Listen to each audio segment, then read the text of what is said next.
Are you coming to the tree? They strung up a man, they say you murdered 3.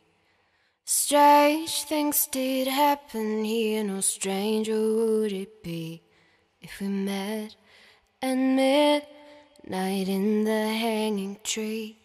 Are you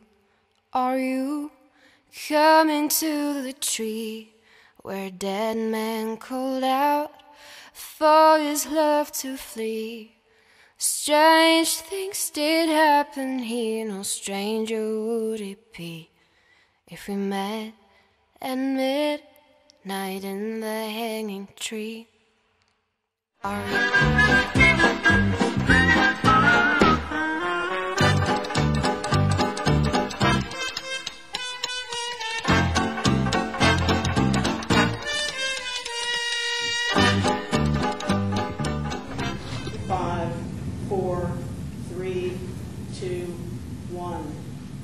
My fellow citizens, at this hour, American and coalition forces are in the early stages of military operations to disarm Iraq, to free its people, and to defend the world from grave danger. It is possible to overcome fear when facing real physical danger. And there are some very compelling reasons to learn how. Having the right philosophical scaffolding can help, but in the end, it will always be up to you. Let's begin with a reality check. This planet is and has always been a dangerous place. That adrenaline you feel when standing on the edge of a cliff, or when you realize you almost just stepped on a poisonous snake, or when you finally come to terms with the fact that the government that you live under has become a militarized police state, that feeling is there for a reason. Fear is our physical body recoiling at the prospect of annihilation. Fear is a biochemical alarm system which helps keep organisms alive on this planet by triggering a fight, flight, or freeze response. If the attacker can be defeated, fight. If you can outrun it, run. If you can't beat it or outrun it, freeze and play dead. This alarm system has persisted in the gene pool and will continue to persist because in many life or death situations, it is highly effective. Fear, however, is a double-edged sword. Terror can send a herd of buffalo stampeding over a cliff, and it can make a crowd of humans behave in much the same way. If you need evidence of this, just take a cursory glance at the pages of history. Or better yet, take a closer look at current events. A video has been released by ISIS urging Muslims to launch attacks on Canadians. The new ISIS threats are aimed at Canada and delivered by a Canadian, a man calling himself Abu Anwar al-Kanadi. An ISIS fighter from Ottawa purportedly appears in an ISIS propaganda video, and in it he threatens Canadians will be indiscriminately targeted in retaliation for Canada joining the international military coalition against ISIS. Federal government, meanwhile, is responding to the latest threat to Canada from extremist militants, saying Canadians should remain vigilant. The threat comes from an Ottawa man who appears in a new video from ISIS. He praises the recent attacks in Ottawa and Quebec and berates Muslims who live in Canada. And he wasn't always this fierce. His name is John Douglas Maguire from Ottawa. It should not surprise you when operations by the Muslims are executed where it hurts you the most, on your very own soil, in retaliation to your unprovoked acts of aggression towards our people. You have absolutely no right to live in a state of safety and security when your country is carrying out atrocities. North Korea's nuclear ambitions are now clear. We now know that that regime was deceiving the world and developing those weapons all along. Day after day, the North Koreans turn up the heat another notch. North Korea says that it needs nuclear bombs to defend itself against an American attack. President Bush has drawn the line. Today, the North Korean regime is using its nuclear program to incite fear and seek concessions. America and the world will not be blackmailed. This administration has dug its heels in and said anything that we do vis-a-vis North Korea is appeasement. Once you define it that way, it's very hard to unpaint yourself. It was pretty clear that we were being blackmailed. I don't believe that we ought to pay the North Koreans to get them to sit down. Well, France has witnessed a string of Islamist-related attacks in recent weeks. Last month, a driver rammed his car into pedestrians, shouting, "God is great," injuring over a dozen people in the city of Dijon. Within 24 hours, there was a similar attack in the city of Nantes. These are the fighters ISIS is preparing to be stone-cold killers, featured in a new training camp video. And tonight, a new audio tape threatening attacks on the U.S. homeland is drawing a strong response from Washington. A U.S. official tells CNN law enforcement and counterterrorism officials are working with foreign partners to thwart this threat. A threat made by a senior ISIS leader who for the first time specifically calls for lone wolf attacks inside Western countries. Rig the roads with explosives for them, attack their bases, raid their homes, cut off their heads, do not let them feel secure, remove their families from their homes, and thereafter blow up their homes. Could this audio tape activate someone who's in ISIS or even a sympathizer inside the U.S. to conduct a lone wolf attack? It certainly could. Al-Qaeda has tried it before and keeps pushing that message for individuals within the United States, within European countries, to simply act out. The Islamic State could be trying to do the same thing. The ISIS leader also specifically calls for attacks on U.S. allies France and Australia. Just days ago, Australian authorities say they disrupted just such an attack in Sydney. In the new training video, ISIS is refining its military tactics and shows it's able to attract more Westerners. They see this as a serious organization that really wants to fight, not just talk about it, to be a warrior.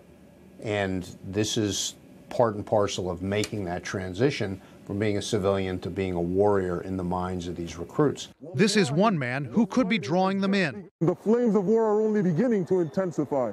U.S. intelligence officials now say this man, seen in a recent video apparently executing Syrians, could be an American. Fear doesn't make you smarter. In fact, studies have shown that terror literally shuts down the rational and logical parts of our brains. Now, it's obviously not a good idea to face dangerous situations or to make important decisions with the most useful parts of our brains turned off. But consider the implications of having an entire human society operating at this level. The trouble is, the ruling classes have always understood that it is in their interest to keep the peasants in a perpetual state of fear and insecurity. Those who are able to dictate the nightmares of a nation usually end up dictating everything else. The ability to control our fear and reduce or eliminate its hold on the mind is what allows us to take intelligent action in the face of danger. Having full use of one's brain also helps to distinguish between real and imagined threats. This skill is often referred to as courage. Courage doesn't just happen randomly. A man doesn't just get up one day and perform a triple twisting flip off of a cliff out of the blue. Chances are his heart was pounding like crazy the first time he stood at the edge of a high dive when he was a kid. The primary difference between an expert cliff diver and someone who passes their whole life paralyzed by their fear of heights is that one of them made themselves jump and kept doing so until it became second nature. You might gather from this example that the way to defeat one's fear is to face it. If you're afraid of snakes and you handle them long enough, the fear will subside. The same principle applies to most individual fears. The trouble is, fear is like a multi-headed hydra. Cut off one head and another can grow up to take its place. Furthermore, it is often not practical or even possible for us to overcome each little phobia and worry through direct exposure. For example, it would be foolish to attempt to confront one's fear of a dangerous disease like Ebola by contracting it. To overcome fear in a long-term sustainable way, you have to go to the root. But what is the root of fear? The root of all fear, even seemingly petty and insignificant fear, is death. Social anxiety, for example, can be traced to the primal need to be well integrated into one's family and tribe. Being rejected by one's peers was a death sentence in ancient times, and still is today in many societies. This primitive legacy leaves most humans unable to resist the forces of social conformity and authority. Being unconscious of the root makes the irrational byproducts impossible to process. This underlying fear of death is the body of the Hydra. Facing it effectively is the key to freedom. We all live under the shadow of annihilation, whether we consciously acknowledge it or not. You are going to die. I am going to die.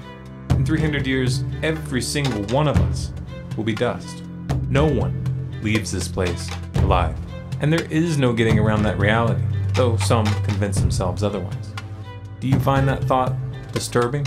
Does it fill you with dread and despair? Whatever you do, don't look away. Well, I've been a journalist for about 25 years, and I was educated to lie, to betray, and not to tell the truth to the public. But seeing right now, within the last months, how far how the German and American media tries to bring war to the people in Europe, to bring war to Russia. This is a point of no return, and I'm going to stand up and say it is not right what I have done in the past, to manipulate people, to make propaganda against Russia, and it is not right what my colleagues do and have done in the past, because they are bribed to betray the people, not only in Germany, all over Europe. The reason writing this book was that I am very fearful of a new war in Europe, and I don't like to have this situation again, because war is never coming from itself. There is always people behind it to push for war. And this is not only politicians, this is journalists too. And I just have written in the book how we have betrayed in the past our readers just to push for war, and because I don't want this anymore. I'm fed up with this propaganda. We live in a banana republic and not in a democratic country where we have press freedom. Now, a German TV channel has been exposed for using the wrong pictures when covering the Ukrainian crisis. Now, this image was used to illustrate the story, claiming Russian tanks invaded Ukraine. However, it turns out that they are from the wrong place and the wrong time. RT's Peter Oliver has the details. Well, these pictures were published on the website of the major German broadcaster ZDF. They have now been taken down. That came after heavy criticism online. These pictures purported to show Russian tanks and heavy arms near to the city of Luhansk. Well, in fact, the pictures actually come from 2009 and were taken in Georgia. This isn't also the first time we've seen anything with photographs that on greater scrutiny have turned out to be, well, frankly, dodgy. Just last week, there were pictures that were presented by Kiev to the US Senate as they were trying to get weapons from the United States. These pictures that were supposed to show Russian tanks and other pieces of armor active in eastern Ukraine. These exclusive pictures turned out to, some of them were taken in South Ossetia, some of them were taken in Russia. They weren't exclusive in the slightest. In fact, some of them belonged to news agencies. They were agency pictures. This lack of credible evidence to show the presence of Russian armor and Russian troops in eastern Ukraine. We have seen a new breaking of a taboo, if you will, by the European Union this week. On Monday, the EU's official journal announced directly that it thought that there were Russian troops in eastern Ukraine. So despite a lack of credible evidence, and any evidence that's been presented so far being debunked, we are hearing from the European Union that they are taking a stronger line, saying directly that there are Russian troops active in Ukraine. Where we have human rights, if you see the German media, especially my colleagues who day by day write against the Russians, who are in transatlantic organizations and who are supported by the United States to do so, well, people like me, I became an honorary citizen of the state of Oklahoma in the United States. Just why? Just because I write pro-American. I wrote pro-American.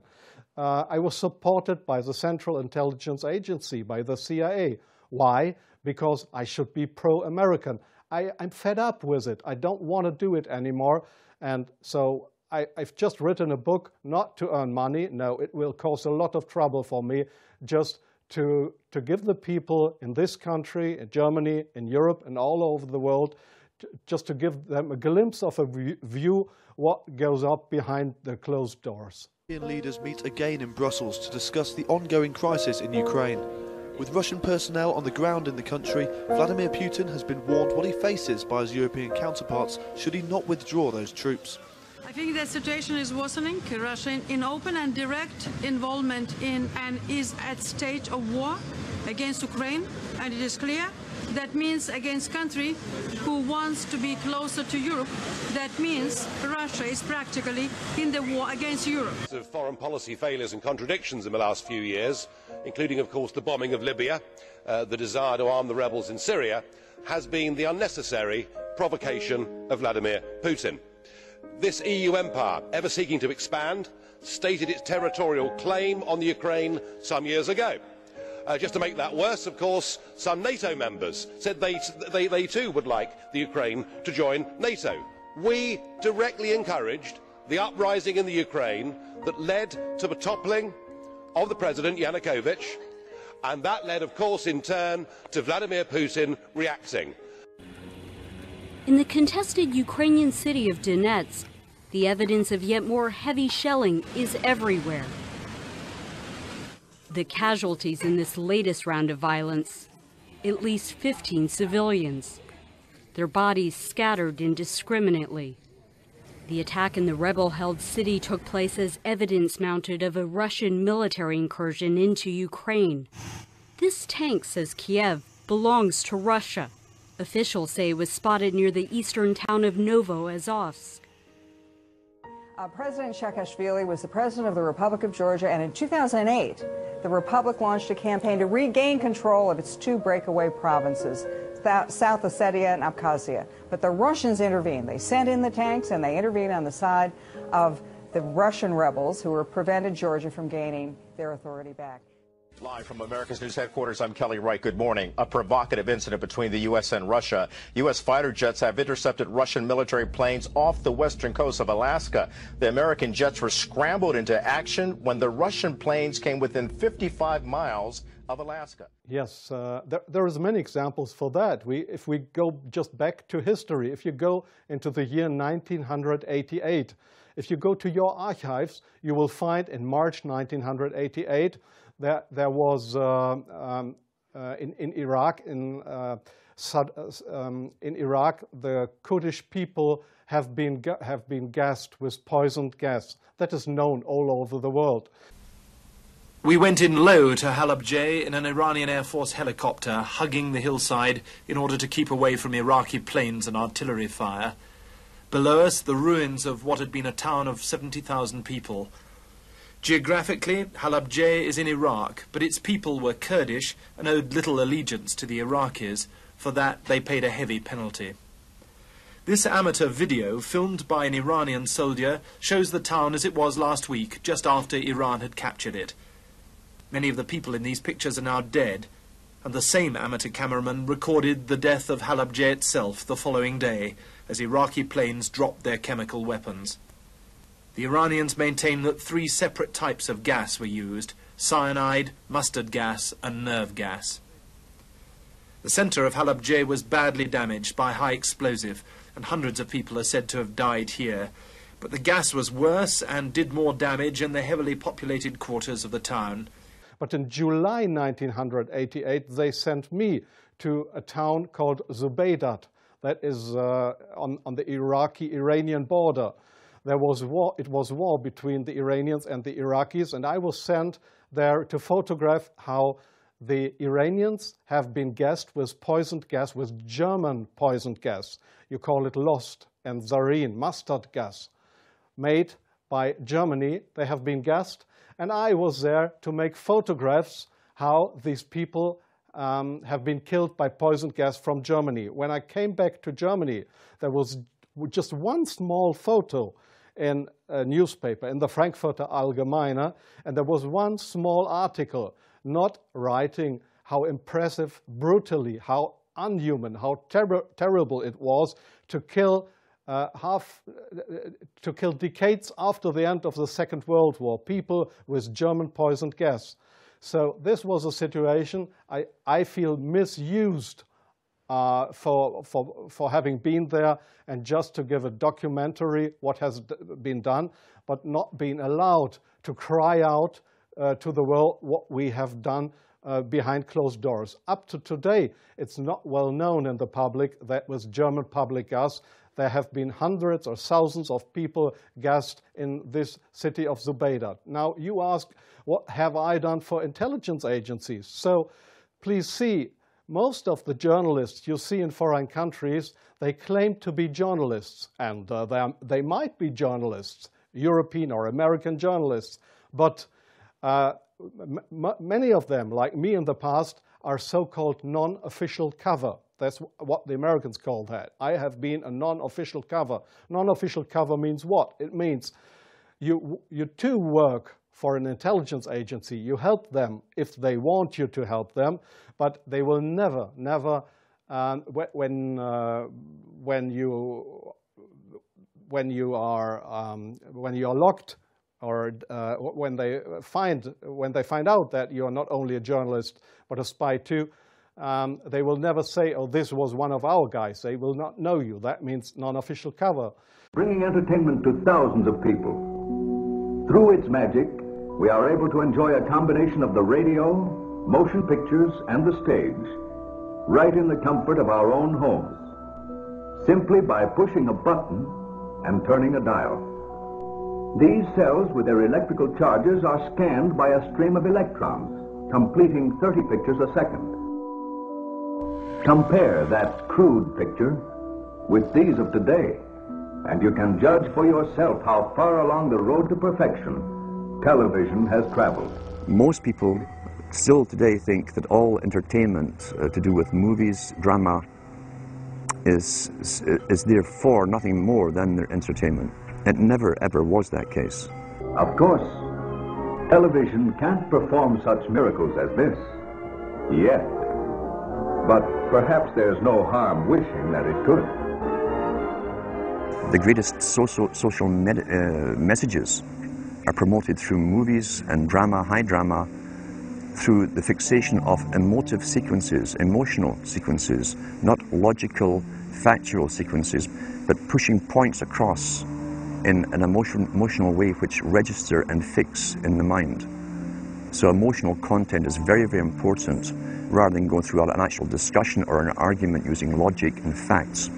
There's no debate, and when you're being downloaded through fiction, your guard is down, the censor part of your brain is not in action.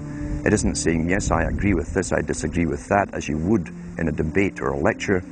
You're actually in an alpha state, being completely downloaded with new ideas.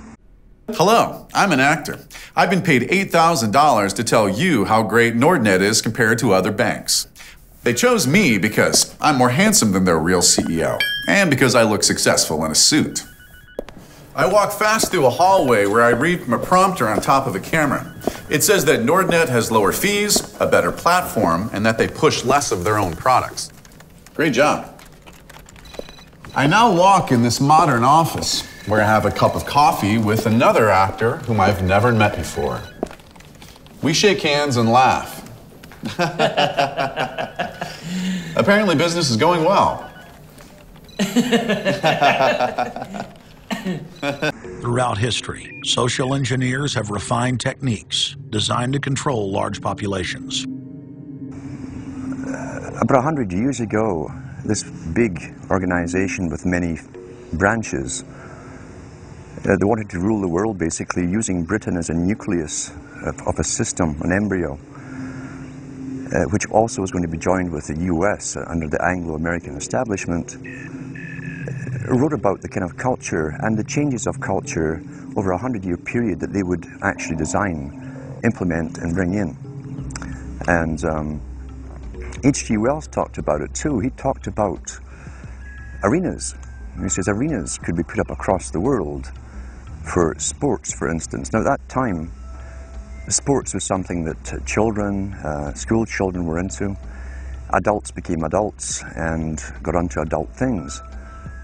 So it was unimaginable at the time that people could actually believe that there was even a need for adult sports and entertainment, never mind having arenas built across the world. But he said we can do this and foist basically a sports culture for the males. Using a tribal system.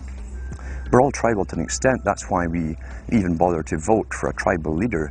This is well understood, that's why we're supplied with these leaders. And because the average man was to become more disengaged from his own destiny, as the expert class arose, it was decided that the males would get their outlet, basically, gradually becoming helpless as males, through sports. Therefore, they'd have a tribal team they could identify with. They could cheer them on as they were winning.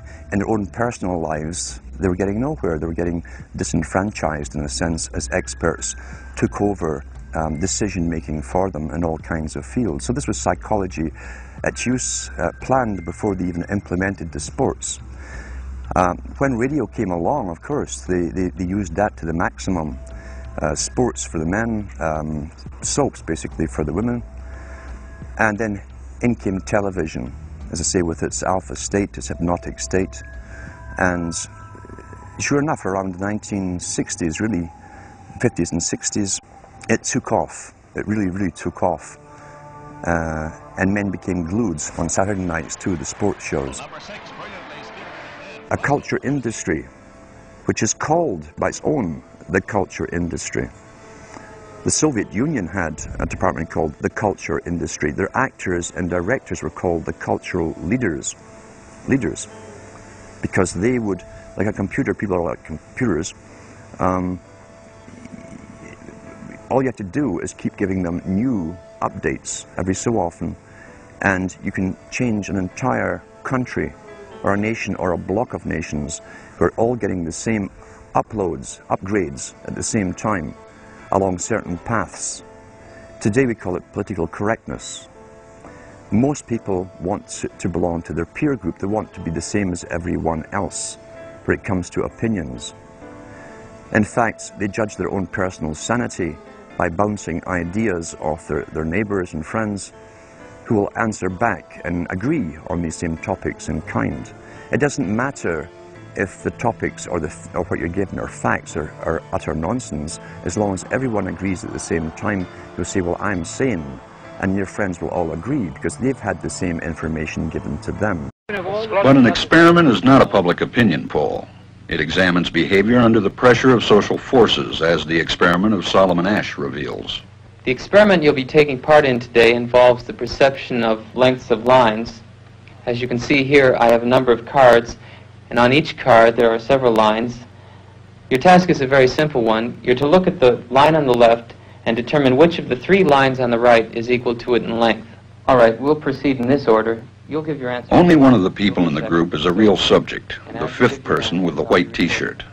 The others are confederates of the experimenter and have been told to give wrong answers on some of the trials. The experiment begins uneventfully as subjects give their judgments. 2, 2, 2, 2, 2, 3, 3, 3, 3.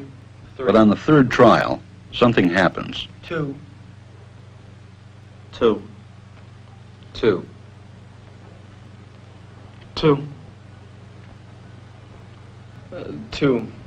The subject denies the evidence of his own eyes and yields to group influence. Asch found subjects went along with the group on 37% of the critical trials.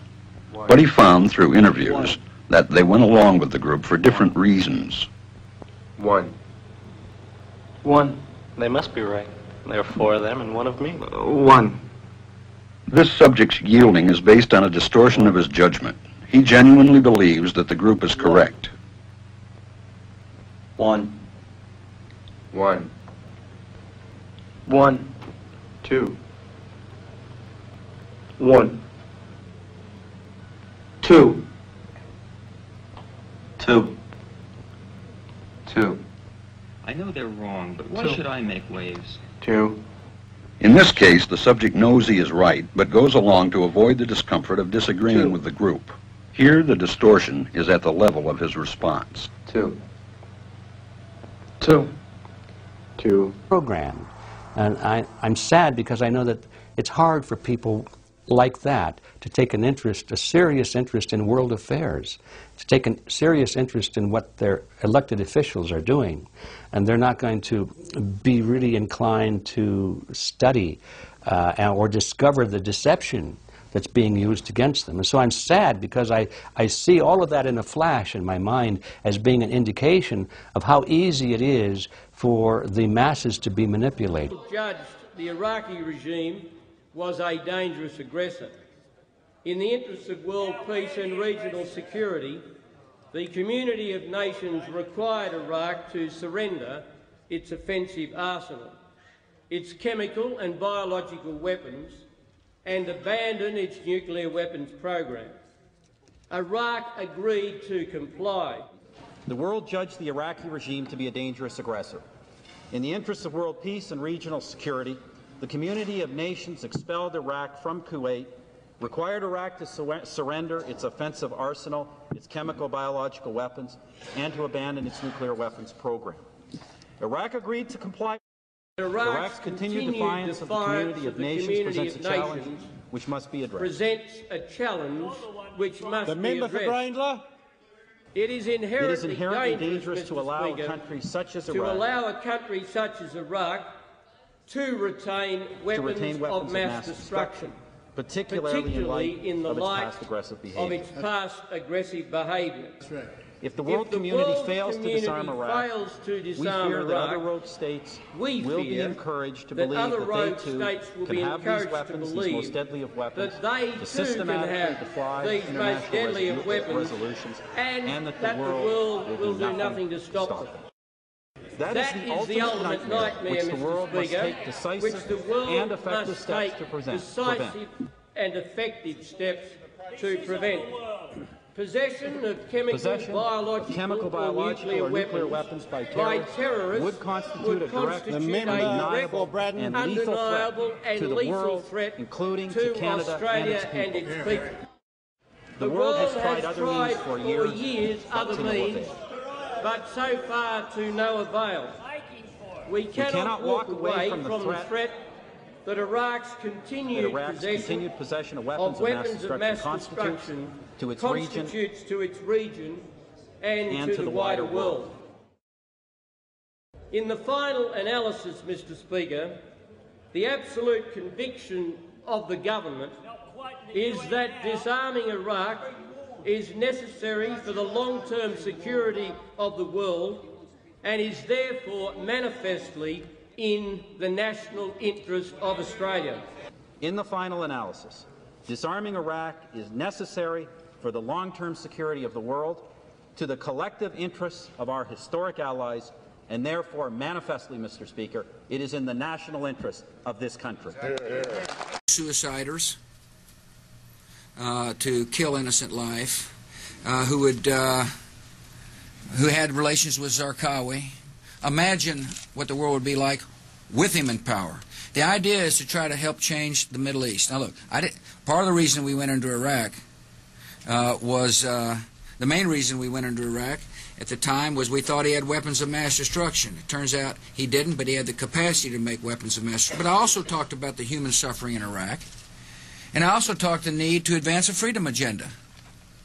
And so my answer to your question is that imagine a world in which Saddam Hussein was there, stirring up even more trouble in a part of the world that had so much resentment and so much hatred that people came and killed 3,000 of our citizens.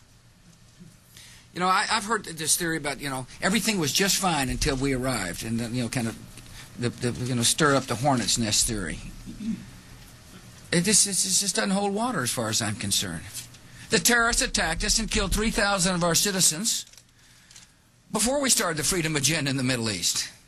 What did Iraq have to do with what? The attack on the World Trade Center. Nothing, except for it's part of, and nobody's ever suggested in this administration that Saddam Hussein ordered the attack.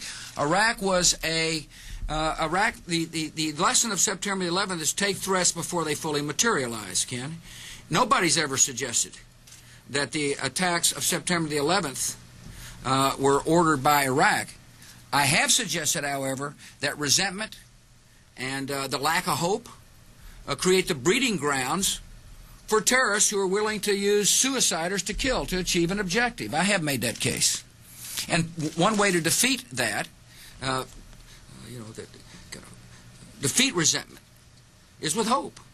This looks like it's going to be interesting to see whether they pull this down. I guess they will. And now it falls. A cheer goes around the square. There he goes. 3 weeks into the invasion of Iraq, the famous toppling of Saddam Hussein's statue in Firdos Square was heralded by the media as a symbol of victory. Jubilant seems too mild a word for what you're seeing here. But the war had only just begun. The saturation coverage depicted the toppling as a populist groundswell. But it was, in fact, a small event, shaped into greater significance by the media. The symbolic ending of this Firdos Square wasn't the end of a short war. It was the beginning of a long one. Watching these amazing scenes of ordinary Iraqis, citizens with sledgehammers. The toppling lasted about 2 hours. The networks almost never broke away. What is he doing? Oh, there we have it. Furling an American flag. This is going to be kind of fascinating and not a little suspenseful to watch here. I hope they're watching this all over the Arab Spring.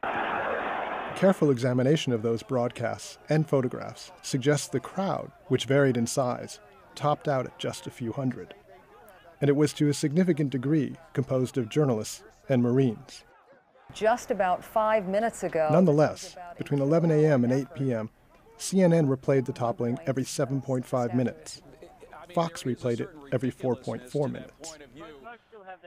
Wide shots from the live coverage, which revealed a more subdued reality, were not replayed. The iconic images that shaped public opinion in America did not reveal the actual scale of the event. Though some reporters cautioned editors back home that the event was minor compared to the fighting and looting elsewhere, a visual echo chamber occurred. Rather than find the news, editors urged reporters to focus on what was unfolding on TV. Similarities between these events and the events back in Eastern Europe. By the next morning, victorious images commanded front pages worldwide, along with language to match. The Berlin Wall, chip by chip, coming down, and then all the statues of the communists. Robert Collier, a San Francisco Chronicle reporter, awoke to find that editors had recast his story to emphasize triumph at Firdos. I was told by my editor that I had screwed up and had not seen the importance of the historical event. You have to think that there are going to be some minds changed as a result of these incredible pictures. By portraying the toppling as a moment of victory, the media conveyed a reassuring message, but a false one. The scenes of free Iraqis celebrating in the streets, riding American tanks, tearing down the statues of Saddam Hussein in the center of Baghdad are breathtaking. We're seeing history unfold, events that will shape the course of a country, the fate of a people, and potentially the future of the region. وممكن الدور جاي عليكم كلكم. نعم. ليش أمريكا قاتلت مع صدام حسين ضد الخميني؟ كان صديقها. تشيني كان صديق لصدام حسين. رامز فلدي كان وزير الدفاع الأمريكي لما كان يدمر في العراق، صديق وحميم لصدام حسين. وأخيرا باعوه وشنقوه. حتى أنتم أصدقاء أمريكا، نحن أصدقاء أمريكا، بلاش أقول أنتم، نحن أصدقاء أمريكا كلنا. The scientific dictatorship understands what makes human beings tick. They understand our psychology. They've studied it, and they're using it against us. But the minute the public awakens to the fact that there is an agenda to manipulate them, and the second the public realizes that they are being conditioned and controlled, the establishment begins to lose that edge they've got over people. So all I ask viewers to do is to think for themselves, and to study public relations, to study advertising, to study propaganda, and to realize how much of it is out there in their daily lives. And then make the decision for yourself. I just want people to think on their own and to not have their decisions and their thoughts and their ideas pre-packaged and basically downloaded into them. If it's on TV and a famous face says something, then it must be true. He doesn't have to show you facts or anything else. You've been brought up with these faces. That's why they keep these guys on television into their 70s and 80s. You've grown up with this father figure who's on television every night at 6 o'clock, in your house, in your room, staring right at you, and he's a father figure. Would he tell you a lie?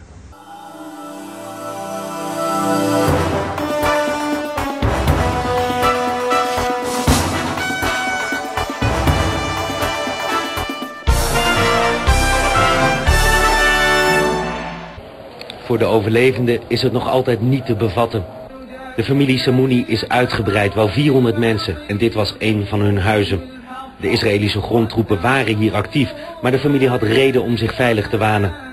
لا هم طلعوا في قلب البيوت اللي حوالينا هذا دار السموني حولوهم كلهم في قلب بيتنا هنا في قلب الدار 160 نفر في قلب البيت لا فيش كلهم قاعدين في قلب بيتنا ما سمعناش حدا يعني.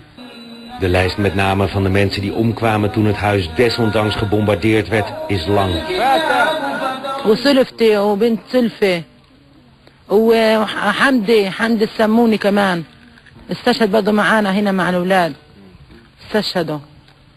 وولاد المدارس قاعدين هنا مفيش مدارس هدموا المدارس تبعتهم ولا في عندهم لبس ولا في عندهم إحرامات يقعدوا يلبسوا يتغطوا فيش عندهم لهم غطا يتغطوا فيه الأولاد وكل الدنيا دمروها ما خلوش حاجة. هذا زي ما انتم شايفين. الحمد لله حسبي الله عليهم ونعم الوكيل يعني. حسبي الله ونعم الوكيل.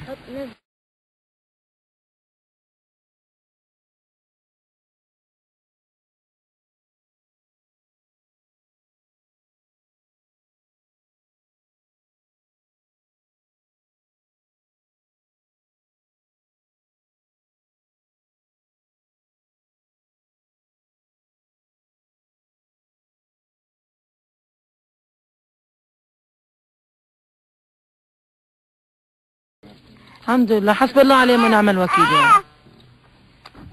حسبي الله ونعم الوكيل. So you naturally never suspect him. And this same man will lead you through new topics. He'll introduce experts on the topics. They'll have a little summary at the end of every talk, and you are now left with the conclusion that's presented to you. NOS 8 uur journaal.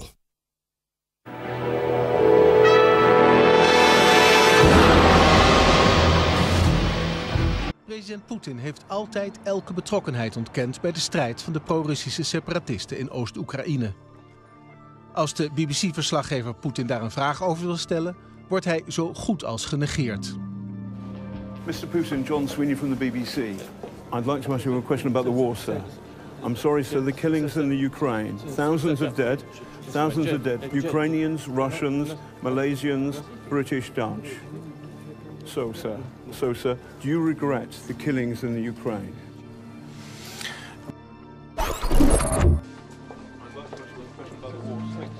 I'm sorry, sir, the killings in the Ukraine. Thousands of dead. Ukrainians, Russians, Malaysians, British, Dutch. So, sir, do you regret the killings in the Ukraine? I will answer you. What's the essence of the tragedy that's going on there? Я считаю, что главная причина в том, что сегодняшние киевские власти не хотят вести политический, содержательный диалог с Востоком следствия. In my understanding, the reason is that the current government in Ukraine does not want to conduct political negotiations with eastern regions of the country. Именно политический содержательный. Political and essential negotiations. В чем заключается смысл сегодняшних военных операций ополчения? What's the purpose and essence of military operations of those people in southern eastern regions? И чем вызвана активизация их действий? And what was the reason? What provoked their actions? Они вызваны тем, что украинские регулярные части окружили крупные населенные пункты. Ukrainian regular regiments, they took into a circle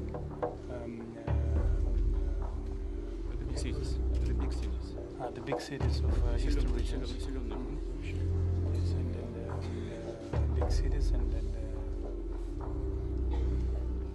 cities and villages. Yes.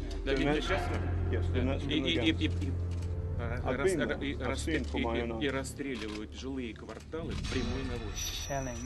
Shelling houses with direct aiming. Цель сил ополчения — отодвинуть эти вооруженные силы и артиллерию с тем, чтобы они дать им возможность стрелять по жилым кварталам. The purpose of people from eastern regions is to take them away from those cities and villages in order not to let them shell these villages again. И это то, чего, к сожалению, во многих странах, в том числе в Европе, предпочитают не замечать. And this is what, unfortunately, on purpose, is being neglected in the Western countries. Значит, и вот сейчас, на мой взгляд, начинает очень важный процесс прямых переговоров. Мы очень долго над этим работали и договорились об этом с президентом Порошенко в Минске. Вот сейчас такие контакты начинаются, возобновляются. And now what we see is a resuming of direct contacts between Kiev and eastern regions, and this is what we talked about with Mr. Poroshenko in Minsk. NOS Journaal.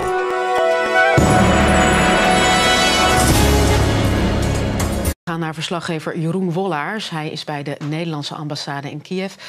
Ja, Jeroen, wat gebeurt er bij de ambassade? Gisteravond laat al begonnen. Bloemen neergelegd, er worden kaartjes neergelegd. Er staan nu ongeveer 10 mensen kijken. En dat is eigenlijk gedurende de hele dag en ook gisteravond het beeld wat je hier ziet. Geëmotioneerde mensen, huilende mensen die bloemen neerleggen, die bordjes neerleggen, briefjes neerleggen. In het Nederlands soms, rust in vrede, maar ook nog veel vaker in het Oekraïens, in het Russisch, zoals dit bord wat ik er even tussenuit heb gehaald. Hier staat Poetin terrorist. En dat is precies wat mensen hier vinden. En dat is ook precies de boodschap die ze hier willen achterlaten. Er leeft bij de inwoners hier geen enkele twijfel wie verantwoordelijk is voor die ramp. In hun ogen is dat hun grote vijand, Vladimir Poetin, de president van Rusland. You don't arrive at it, it's given to you and it's good enough for you. When I was growing up, people were talking on their front porches, neighbors were playing baseball, there were nightly barbecues. You don't see that anymore. We've lost our communities. You drive through neighborhoods, you see the blue glow of television sets. We're losing our humanity.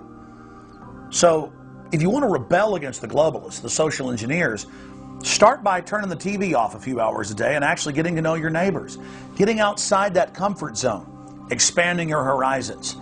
By coming together as communities, by getting to know our neighbors, we defeat the social engineers. We're programmed today perfectly just like machines.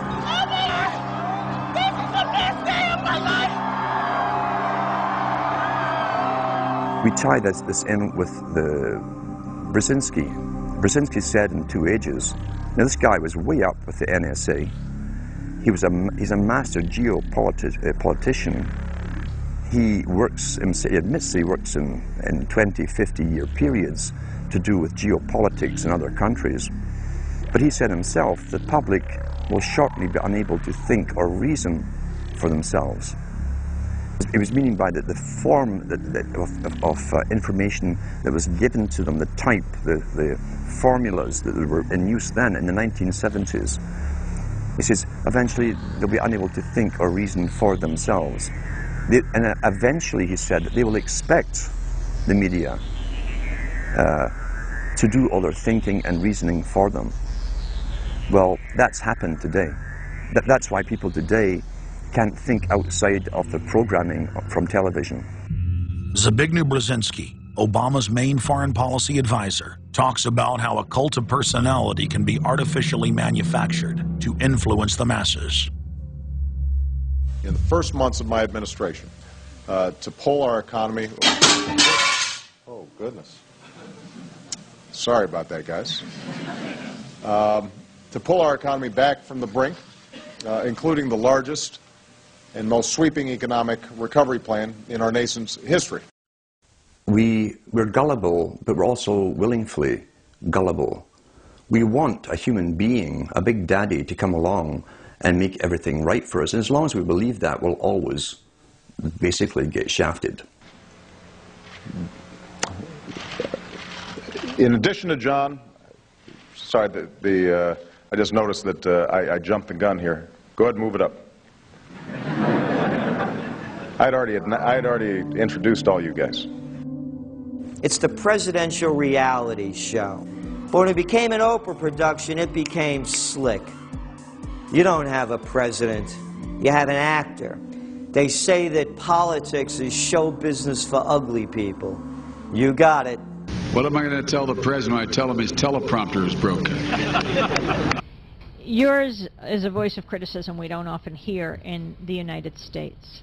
Often when there is dissent expressed in the United States against policies of the Israeli government, people here are called anti-Semitic. What is your response to that as an Israeli Jew? Well, it's a trick. We always use it.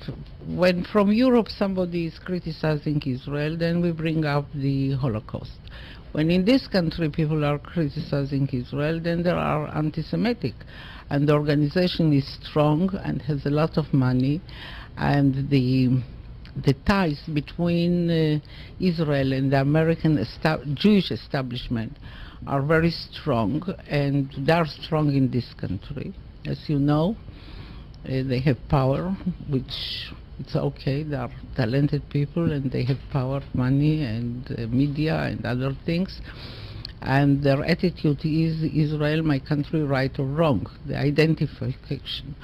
And they are not ready to hear criticism. And it's very easy to blame people who criticize certain acts of the Israeli government as anti-Semitics, and to bring up the Holocaust and the suffering of the Jewish people, and that justify everything we do to the Palestinians.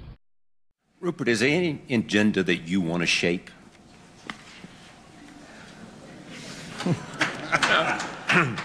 No, not at all. I mean, I think that we don't have the power to change it. We obviously, if you're in media and you're concerned with what's going on in the world, you'd like to make a difference by putting forward your opinions. But you're not going to change the world completely by that. I think we can't change elections. I think good, strong news organizations can, by disclosing things, can help shape the agenda, but only in a limited way. For example, take the war. I'm not just talking about the United States, but in terms of you having a global media enterprise, I mean, have you shaped that agenda at all in terms of perceptions of the war, in terms of how the war is viewed? No, I don't think so. I mean, we've tried. Tried in what way? Well, we basically supported our papers and our television. I would say supported the Bush policy in the Middle East. We've been very critical of its execution, but our support hasn't meant very much, because clearly public opinion now has grown very, very tired of the whole enterprise. The role of the news media is central to the modern democratic process. For most people, the news media are the dominant source of information about the world. They tell us what matters, they tell us who matters. The way we vote or the way we respond to opinion pollsters is based largely on media information. So the quality of a democracy now depends upon the information they provide. The mainstream media really represent elite interests, and they serve those elite interests in a way that can be described as carrying out a propaganda function. If you want to understand the way some system works, you look at its institutional structure. How is it organized? How is it controlled? How is it funded? And so on. The big question, of course, is what kind of information do we get? Does it come from a diverse range of perspectives, or are some views dominant and others excluded? The most commonly repeated theory is that the media tilt towards the left or to the liberal end of the political spectrum. What's curious about this view is that there's almost no evidence to support it. In fact, the bulk of evidence suggests that the media tend to be biased the other way. The spectrum of opinion most often represented goes from centre to right, while voices on the left are generally absent. This is the essence of Edward Herman and Chomsky's thesis. In the last 10 or 20 years, there's been massive research documenting the fact that the media are extraordinarily subordinated to external power. Now, when you have that power, the best technique is to ignore all of that discussion, ignore it totally, and to eliminate it by the simple device of asserting the opposite. If you assert the opposite, that eliminates mountains of evidence demonstrating that what you're saying is false. That's what power means. And the way you assert the opposite is by just saying the media are liberal. Okay, now the question that we discuss is, are the media too liberal or are they not too liberal? We're talking about your letters saying that the media were biased in the last election. The bulk of our mail supports the notion that there's a definite liberal tilt to the news media. All right, now that we've narrowed the agenda to the one acceptable question, are the media too liberal, let's have a look at the way it's argued. If you want to show that, you would look at the media product and you would try to demonstrate that it reflects you know, a slant or a distortion supporting a liberal agenda. Nobody does this. That would take a little work, and besides, if you did it, you'd immediately fall on your face because it works the other way. So what's done is to produce a proposal which is so idiotic that you have to wonder at the cynicism of the people who are putting it forth and their contempt for the population. The proposal is the following. Let's ask how journalists vote. Okay, so we find, let's say, 80% of them vote Democratic. Okay, we've now proven the media are too liberal. It proves nothing. First of all, no matter what, even if the facts are right, it proves zero. You could find that 99% of the journalists are members of the Socialist Workers' Party, you know, or some Maoist group, and that in itself would prove nothing about the media output. The issue is whether the media are free. Are the media, by their institutional structure, free to allow expression of opinion from whatever source and looking at any topic and so on and so forth? So if it turned out that 80% of journalists were part of one faction of the business party rather than another faction of the business party, would that tell you anything? It's Cyber Monday, a day on the retail calendar that can be enjoyed from a desk or the couch. Enjoyed from a desk or a couch. Enjoyed from a desk or maybe the couch. Enjoyed from a desk or the couch. Enjoyed from a desk or the couch. Enjoyed from the desk or even the couch. Enjoyed from a desk or the couch. From a desk or the couch. From a desk or the couch. From a desk or a couch. From a desk or your couch. From the desk or the couch. From your desk or the couch. From a desk or the couch. From a desk or a couch. And welcome back to the show. I scream, you scream. You know the rest. I scream, you scream, you know the rest. I scream, you scream, you know the rest. I scream, you scream, you know the rest. Well, I scream, you scream, you know the rest. I scream, you scream, well, you know the rest. I scream, you scream, well, you know the rest. I scream, you scream, well, you know the rest. Got it. I scream, you scream, you know the rest.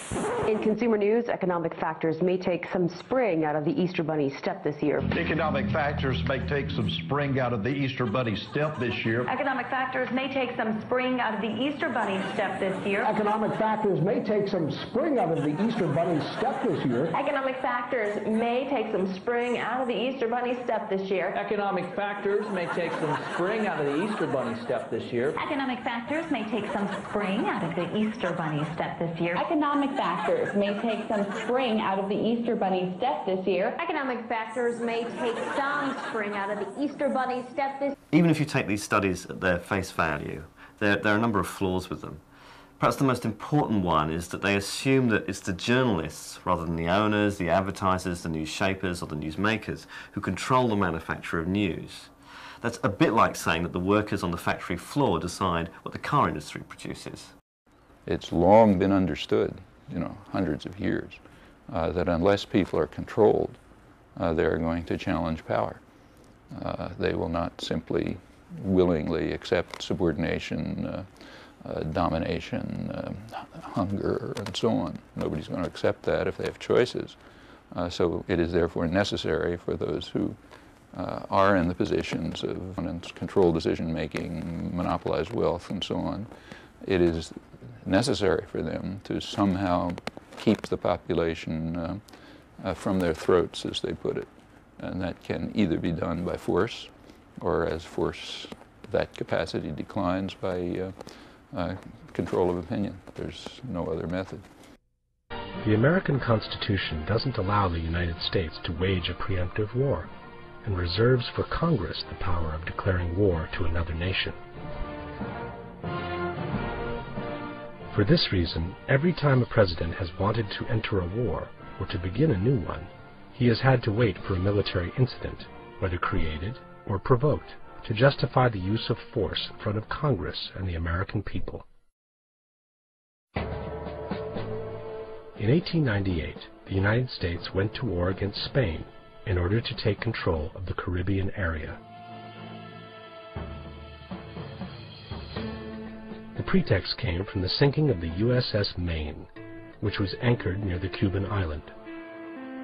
The Spanish were immediately accused of the attack, even though they sternly denied any involvement in it. The images of the sunken vessel and those of the sailors' funerals were shown in the first movie theaters of the nation, thus generating a strong ovation that allowed Theodore Roosevelt, then Secretary of the Navy, to start a war he had already prepared to the smallest detail. Only in 1980, almost a century later, would America recognize that the Spanish were not responsible for the attack. In order not to accuse themselves, however, the United States declared that the Maine was sunk because some explosives had been stacked too close to the steam room. In the meantime, the entire Spanish Armada had been wiped out, and America had become the new maritime power, with strategic positions going from the Caribbean to the Philippine Islands. In 1915, it was the sinking of the USS Lusitania by a German submarine to trigger the crisis that would eventually bring the United States into the First World War. It appears, however, that the U.S. had secretly slipped to the Germans the information that the ship was carrying a special cargo of weapons headed to England. This provoked the reaction from the German submarine, which sunk the vessel on which more than 100 Americans were also traveling.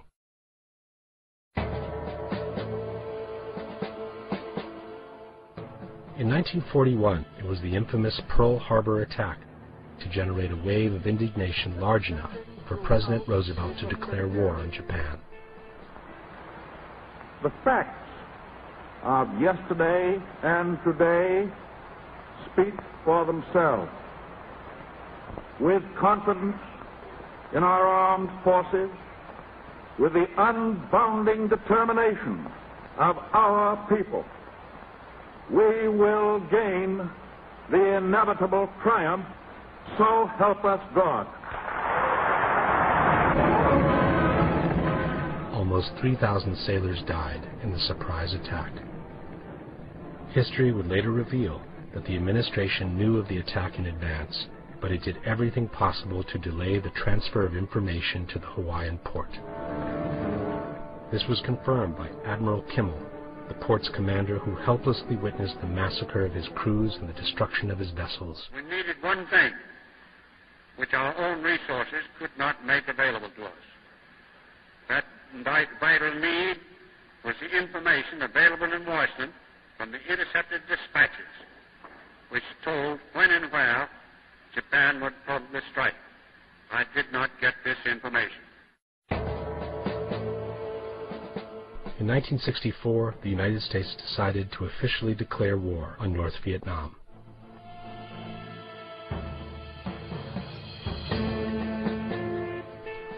The war pretext came from the so-called Tonkin Gulf incident, in which North Vietnamese boats were accused of having launched torpedoes against the American destroyer Maddox.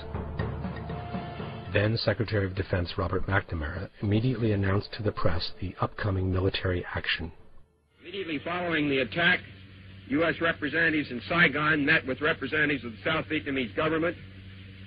They jointly agreed that joint retaliatory action was required. The President's approval of this action. But McNamara, 40 years later, would openly confess that the attack on the Maddox never took place. It was just confusion. And events afterwards showed that our judgment that we'd been attacked that day was wrong. It didn't happen. In the meantime, more than 60,000 U.S. soldiers and over 3 million Vietnamese civilians lost their lives.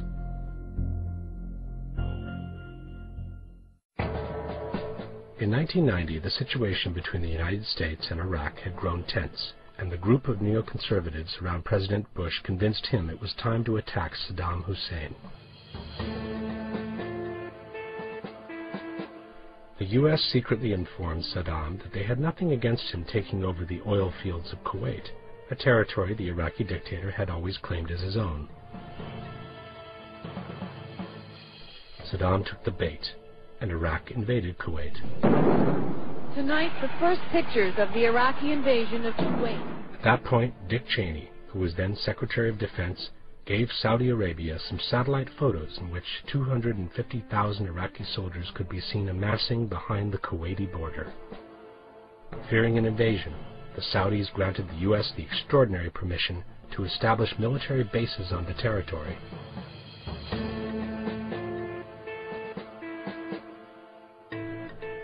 At the same time, the worldwide media launched a heavy campaign against Saddam, who was accused of having used lethal gas against his own people.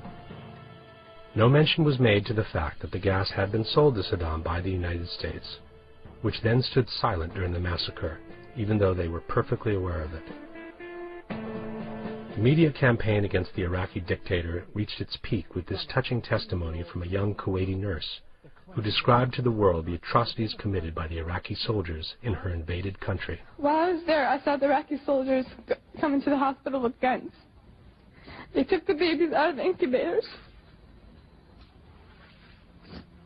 Took the incubators and left the children to die on the cold floor.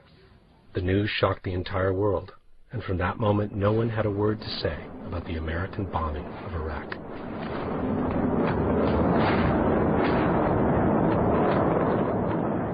Ten years later, some journalists stumbled onto a set of satellite photographs taken by the Russians over the same desert in the same days. It's what it didn't show that was more important. What you would have expected to have seen were tanks on the border. There were none that could be seen. There was nothing behind the border that could have supported that kind of number of troops and tanks. The same pictures that showed the Iraqi tanks in Kuwait City also showed that there was absolutely nothing behind the Saudi border. Not a tank, not a vehicle, not a single man. At the same time, the nurse who had brought to tears the entire world turned out to be the daughter of the Kuwaiti ambassador in Washington.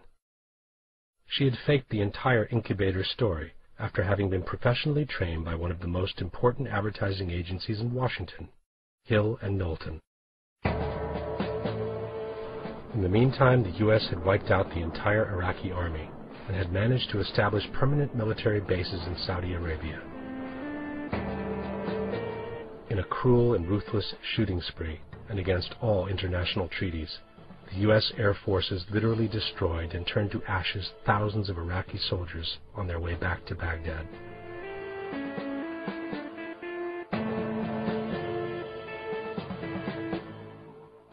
Before taking this picture, the photographer wrote on the side of the tank, "If I don't photograph this, people like my mom will think that war is what they see on TV."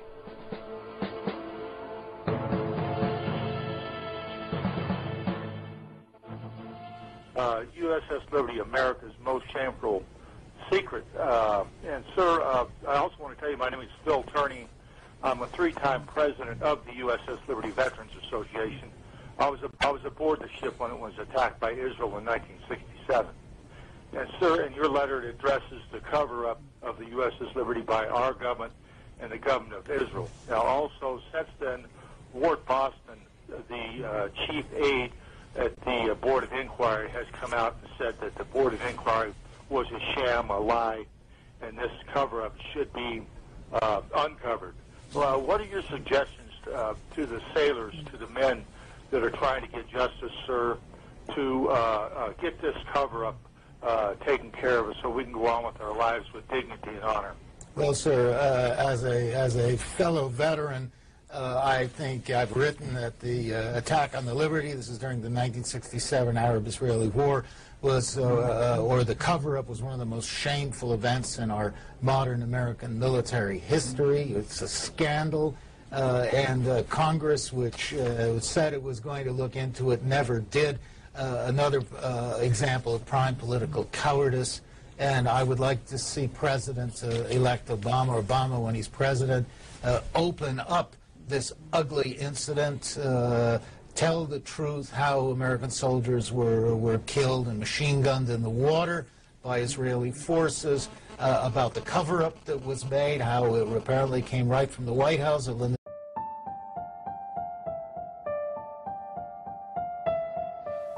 Wolinski en Cabu zijn daar gewoon doodgeschoten. Dat is echt hallucinant voor mij. Dat zijn mensen die ik al vele jaren volg, van in het begin van mijn tekencarrière. Waren grote voorbeelden voor mij ook. En waren voor mij altijd een beetje, die liepen voorop. Zo. Ja. Gisteren zijn in Parijs 12 mensen in koele bloeden vermoord. 12 poortwachters van de vrijheid. Ook van onze vrijheid. Een beetje mij hitsen ook en plots zijn die weg. Zo.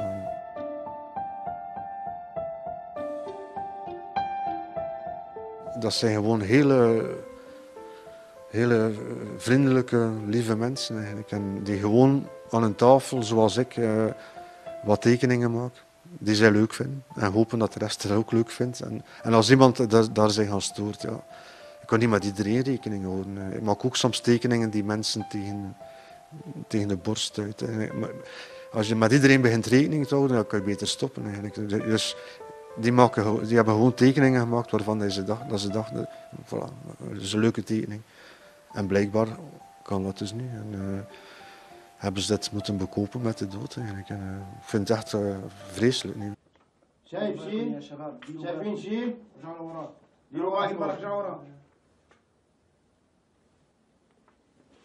لا حول ولا قوة إلا بالله شباب عم يتحرك عم يتحرك لك هذا حي والله مو ميت حي عم يتحرك الله أكبر الله أكبر مات الصبي لا حول ولا قوة إلا بالله مات الصبي لا حول الله مات الصبي عم يتحرك لك عم يتحرك رجع يتحرك الله أكبر الله أكبر الله أكبر الله أكبر الله أكبر الله أكبر لك طلع فينا الله أكبر إيه هربوا لا حول الله أكبر إلا بالله الله أكبر شباب شلون إيه ما شفتوا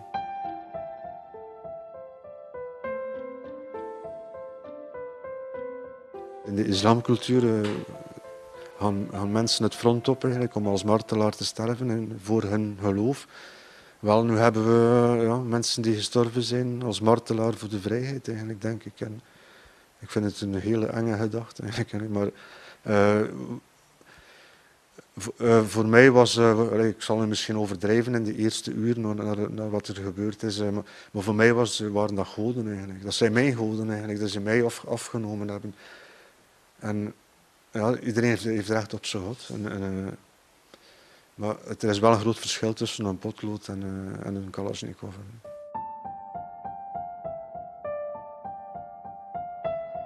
De wereld is natuurlijk wel veranderd vandaag, hè. Dat zal wel zijn, maar je kunt dat toch niet toelaten eigenlijk, dat je plots... Ik voel me ook niet bedreigd, hè. Laat dat duidelijk zijn. Ik voel me nog altijd even vrij als vroeger eigenlijk. Het zou natuurlijk kunnen zijn dat als ik morgen een tekening maak over Mohammed, dat mijn redactie zal zeggen, ja, we willen dat je last mee hebt. Dat kan natuurlijk, maar van mij uit, ik wil me niet laten, ik wil geen dranghekken in mijn hoofd eigenlijk, dat je met alles rekening houdt. En ik zal die tekeningen blijven maken, maar dat wil het dan niet zeggen, dat is allemaal gepubliceerd. The Syrian Hero Boy video turns out to have been a hoax. When we watched the Syrian Hero Boy video last week, we were as much in awe as the other 3.8 million viewers who assumed the shaky video was genuine footage from the conflict in Syria. We found out this week that the video was actually filmed in Malta, where the little boy and girl work as professional actors. Lars Klevberg directed the independent film with a Norwegian film crew who received funding from the Norwegian Film Institute and the Arts Council of Norway. The motivation behind the production and the internet release of the film was to spur debate and urge action on behalf of innocent children all over the world who are affected by war, Klevberg said in a press release. Hey guys, just wanted to let you know that Fox28.com has released a story stating that, quote, the grand jury investigating the shooting of Michael Brown announces their decision to indict Ferguson officer Darren Wilson. So what's the big deal? The decision wasn't supposed to be reached until Sunday the 23rd.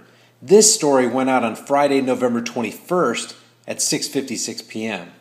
What the media created successfully is a disparaging departure, a divorce between law enforcement and the community.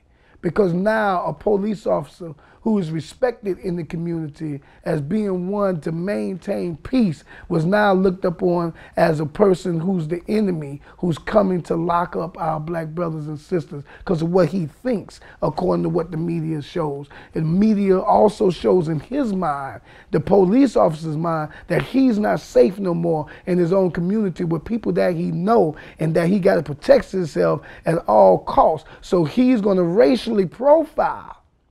Even if he know the young man, whether he's black or white, he's going to racially profile, because the media shows everybody that's standing on the corner ain't just rapping no more, ain't just dancing no more with the cardboard that we had on the corner dance. He must be selling drugs. That's what the media showed.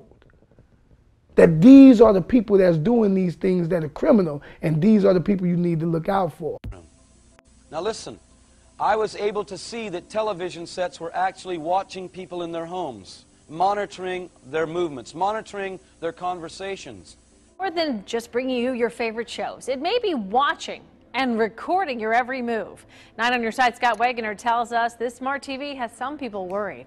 Since the late 1940s, families have gathered around the television set to watch their favorite shows. But now, in 2015, it appears the television is watching back. It's Samsung's Smart TV. It collects this information through a camera aimed at the viewer and microphones that pick up your conversation. We should absolutely be concerned about this. UC journalism professor Jeff Blevins advises you to read the small print. Oftentimes, I think we're not aware of exactly what it is that, that we're giving away, or what the consequence of that might be. Samsung says the technology is designed to respond to your preferences. It can find your favorite shows, connect you to services it thinks you would like, and allows you to change its function with a wave of your hand. So I have helped them in several situations, and I feel ashamed for that too now. Like I feel ashamed that I have worked for a very recommended newspaper like the Frankfurter Allgemeine, because I was bribed by billionaires, I was bribed by the Americans not to report exactly the truth, but I just imagined in my car while I was driving to this interview, I just tried to work out in my brain what would have happened if I would have written a pro-Russian article in the Frankfurter Allgemeine. Well, I don't know what would have happened, but we were all educated to write pro-European, pro-American, but please, not pro-Russian. So I'm very sorry for that, but this is not what I understand for democracy and for press freedom. I'm very sorry for that. Well, yes, I understand your question very well. Germany is still a kind of a colony of the United States. You see that in many points, like the majority of the Germans don't want to have nukes in our country, but we still have American nukes. So we are still a kind of a colony of the Americans. And being a colony, it is very easy to approach young journalists through what is very important here is transatlantic organizations.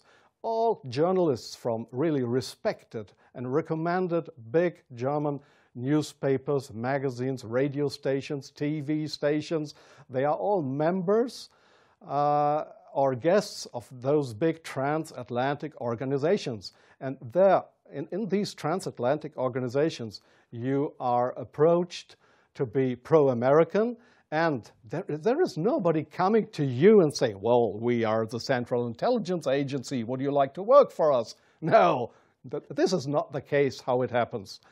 What they do, these transatlantic organizations, is they invite you for seeing the United States.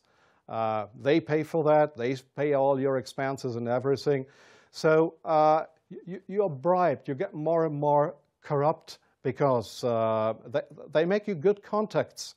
You won't know that those good contacts are, let's say, non-official covers, or officially people working for Central Intelligence Agency or other American agencies. So you make friends. You think they are friends, and you cooperate with them. They ask you, well, could you do me this favor? Could you do me that favor? And so your brain more and more is brainwashed through these guys. And your question was, is this only the case with German journalists? No, I think it is especially the case with British journalists because they have a much closer relationship. It is especially the case with Israelis, of course, with French journalists far apart, not that big as with German or with British journalists.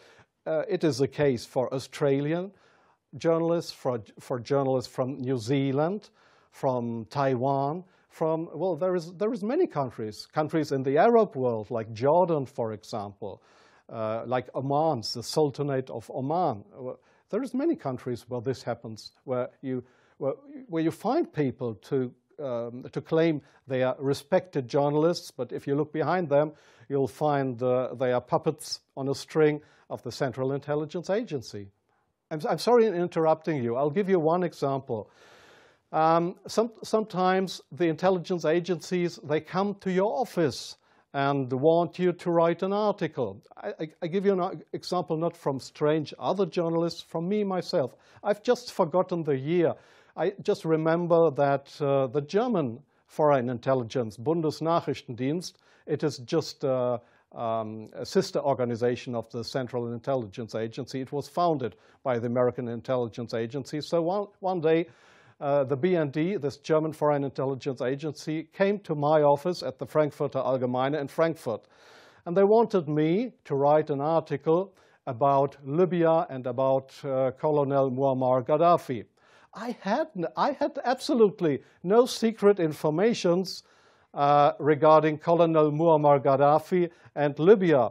But they gave me all these secret informations, and they just wanted me to write, to sign the article with my name.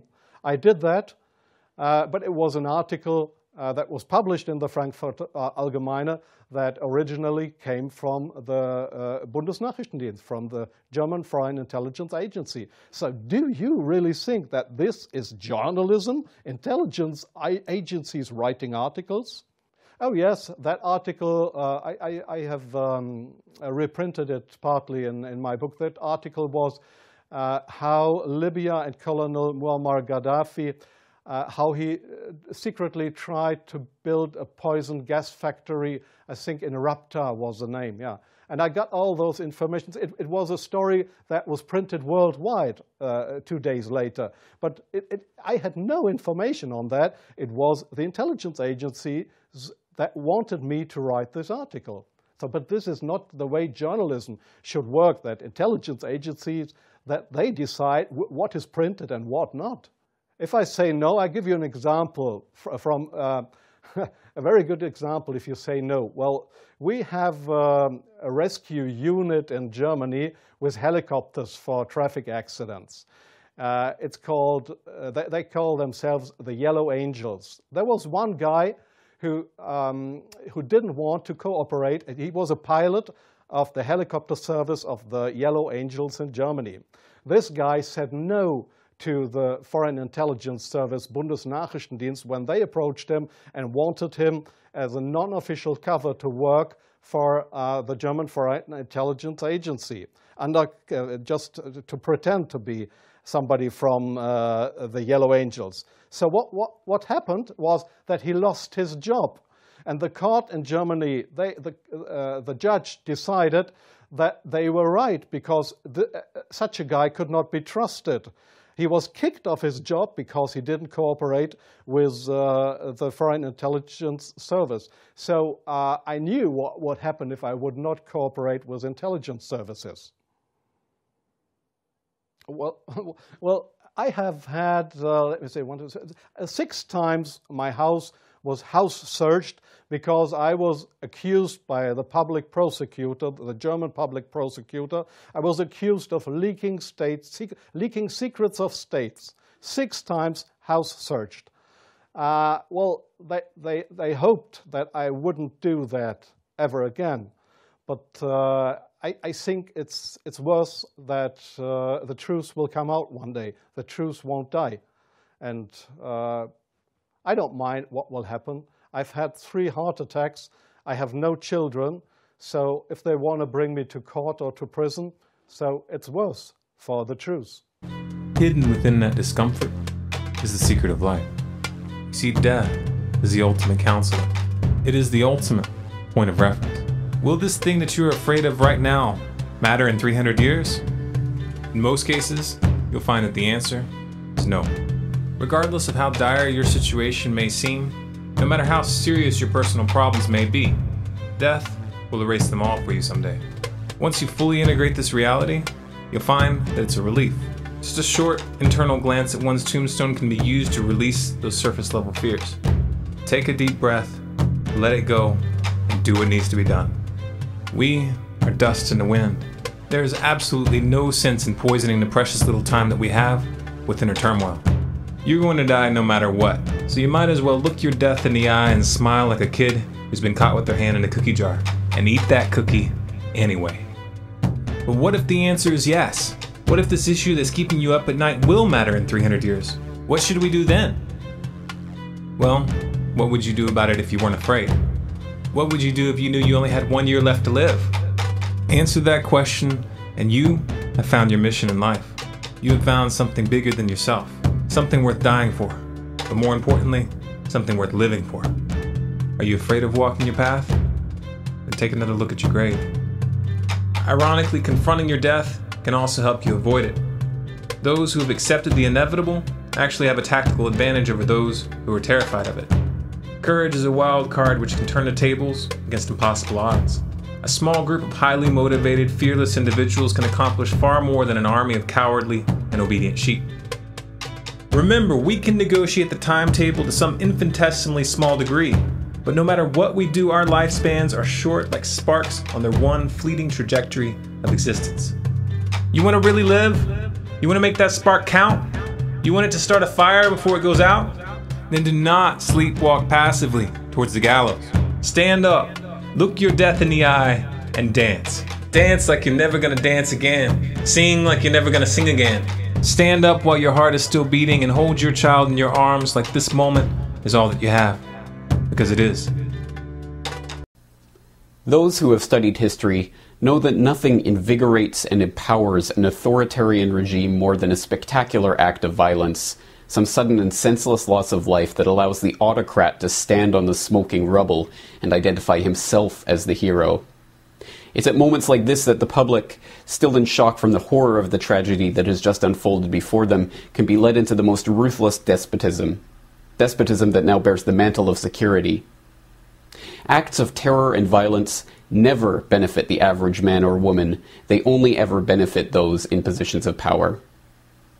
This is why Nero fiddled while Rome burned. It gave him a chance to throw out the Christians to the lions and rebuild the capital of the Roman Empire in his own image. This is why Hearst and the warmongers of the emerging American Empire were delighted by the destruction of the USS Maine in Havana Harbor in 1898. It gave them the excuse they needed to rouse the public into supporting the Spanish-American War. This is why Israel attacked the USS Liberty in 1967 during the Six-Day War, strafing and torpedoing it relentlessly for hours in a vain attempt to send it to the bottom. The Israelis believed that the loss of the Liberty could be blamed on Egypt and draw the Americans into war.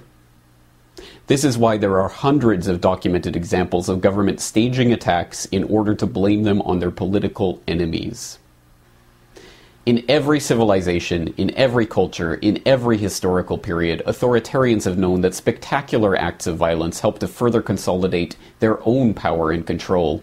And sadly, throughout history, there have been all too many willing to allow attacks to occur, to pretend that attacks have occurred, or even to attack their own population in order to further their political agenda. To think that such staged provocations and false flag attacks no longer occur would be as unrealistic as believing that human nature itself has changed, that powerful people no longer seek to increase their power, that influence is never used for deceit or manipulation, that lies are no longer told to satisfy greed or slake the thirst for control. It is to believe that our society is immune from those things that we have seen in every other society, in every other era. In short, it's a dangerous delusion. The people are once again learning the power of this delusion. They are learning the extent to which they have been lied to. They are once again studying their history. The Russians are learning how the FSB was caught planting bombs in Moscow in 1999 during a terror scare that swept Putin into power and stirred the public into supporting the Second Chechen War. They are learning how their autocratic ex-president came to power campaigning on the graves of those his old FSB cronies had killed. The Israelis are learning how Mossad has been caught time and again posing as the very Muslim terrorists they claim to be opposing. They're learning how Israel uses the specter of terror to further extend their blank check drawn on American funds to expand their police state at home and maintain their hardline stance, the world's sixth largest nuclear superpower supposedly threatened by the possibility that one of their neighbors may one day obtain a single nuclear weapon. The British are learning how their SAS officers were caught dressing up as Arabs in Iraq, driving around with trucks full of munitions, shooting at police to stir up ethnic tensions, and ensure that permanent bases could be built in the region. They are learning how Harun Aswat, the supposed mastermind behind the 7/7 bombings, was working for British intelligence. They are learning how British military intelligence took part in IRA bombings. The Indians are learning how the Mumbai attack was helped by a US agent who is cooperating with investigators so that he won't face questioning by foreign authorities. The Canadians are learning how their own provincial police dressed up as protesters in 2007 and threatened violence against other police in order to force a crackdown on peaceful protests. And the Americans. The Americans are learning that there were multiple bombs found, dismantled, and taken out of the Alfred P. Murrah building on April 19, 1995. They are learning that Timothy McVeigh had written a letter to his sister in which he claimed to be in the Special Forces for the U.S. Army. They are learning the bombing was being directed by FBI informants, just as the 1993 World Trade Center bombing was. They are learning about 9/11 and the Gulf of Tonkin and Operation Northwoods and their own Army counterinsurgency manuals that teach officers how to commit false flag attacks to blame on their enemies. In short, the people are learning the truth. And now we see the same build-up to a false flag event taking place that we saw in 1995. At that time, the US had a corporate media desperate to fling mud at anyone concerned by the actions of their government, and it had a government that was desperately unpopular. Today, we see the exact same factors at play. If anything, the situation today is worse than it was in the run-up to the Oklahoma City bombing, with media consolidation meaning that groups of concerned citizens like the Oath Keepers are being attacked by the controlled minions on both the left and the right. And now it is not just the militia that is being demonized by the establishment. It is veterans and gun owners, third-party supporters and libertarians, anti-war protesters and human rights campaigners, people who are upset with a government giving trillions to the banks that have engineered our current financial crisis. In short, everyone is now a potential terrorist according to the governmental and media agencies that deign to limit our range of acceptable opinion and control dissent. Even the word terrorist means something more than it did back in 1995, now after the false flag attack of 2001 allowed the passage of the Patriot Act, after the boogeyman of Al-Qaeda gave the NSA the opportunity to announce that they were collecting everyone's emails and everyone's telephone calls, after the former White House press secretary came out and admitted that the Bush administration had made up terror threats in order to scare the people into supporting the government, now we know what the real definition of terrorism is. It is governments scaring their own populations into line. But there is something else that's different now from what it was in 1995. The people are learning something else about terrorism. They are not terrorists for speaking out against their government. They are not terrorists for wanting the government to stop selling their children into servitude to pay bankers their bonuses. They are not terrorists for pointing out that the FBI and the CIA and Mossad and MI6 are behind every major international terrorist event. The people are not terrorists because they do not want to see more death. They do not want more destruction. The spilling of the blood of their fellow citizens is not in their interests. Death and destruction only ever serve the governmental and financial and industrial interests who always grow in power and wealth in the wake of every tragedy. Time and again, the people pay with their lives, and the governments and the banks and the war machine only grows and prospers. The people do not want terrorism because it does not benefit them. It only benefits the existing power structure. And this time, if there is another staged event to blame on the government's enemy of the day, the people will know who to blame. Are you coming to the tree where I told you to run so we'd both be free? Strange things did happen here, no stranger would it be if we met at midnight in the hanging tree. Are you coming to the tree, a necklace of hope, side by side with me? Strange things did happen, and no stranger would it be if we met at midnight in the hanging tree. Are you coming to the tree where I told you to run so we'd both be free? Strange things did happen here, and stranger would it be if we met at midnight in the hanging tree.